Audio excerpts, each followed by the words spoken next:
Important God's उस time में थे इंद्रा, अग्नि, वरुणा एंड सोमा। लेटर वैदिक पीरियड में 1000 से 600 BC एग्रीकल्चर एक्सपैंड हुआ, किंगडम्स इमर्ज हुए एंड कास्ट सिस्टम स्ट्रॉन्गर हुआ। 4 वेदास के बारे में, Rigveda, Yajurveda, Samaveda and Atharvaveda. Now mahajanapadas 600 BC 16 mahajanapadas थे, अगना, मगधा, काशी, कौसाला, वज्जी करके कंबोजा तक। मोस्ट पावरफुल था मगधा। क्या रीज़न था इसका पावरफुल होने का? आयरन ओर अवेबिलिटी थी, fertile Ganga plains and strong rulers. Jainism के फाउंडर थे वर्धमना महावीरा। इंपॉर्टेंट फैक्ट्स क्या है कि 24th तीर्थंकरा थे, born at Kundagram and attained Kaivalya. Principles क्या था? अहिंसा, सत्य, असत्य, अपरिग्रह एंड ब्रह्मचर्य।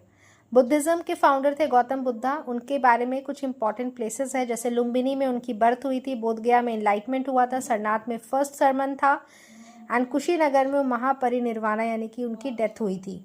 4 नोबल ट्रुथ क्या था? Life is suffering, cause of suffering is desire, end of suffering is possible, 8-fold path leads to liberation.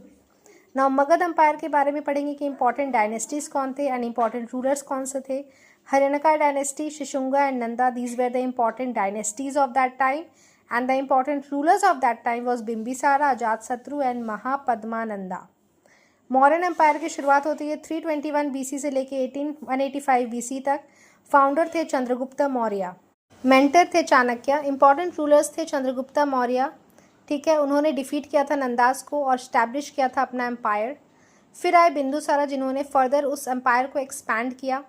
Ashoka जो थे, कलिंगा वॉर हुआ था 261 BC में, बुद्धिज़्म अडॉप्ट कर लिया था उन्होंने इस वॉर के बाद and issued rock and pillar addicts में उनके सब कुछ जो भी उस टाइम किए थे वो लिखा हुआ मिलता है। सोर्सेस क्या है? अर्थशास्त्र और इंडिका, यहीं से हमें मिलती हैं। Now post Mauryan period, Indo Greeks, Menander, Shakas, western Kshatrapas, Kushanas, Kanishka, ये 4th बुद्धिस्ट काउंसिल इन्हीं के टर्म में हुआ था और गांधारा स्कूल ऑफ आर्ट इन्हीं में फ्लरिश किया था। नाउ संगम एज, साउथ इंडिया, तमिलनाडु।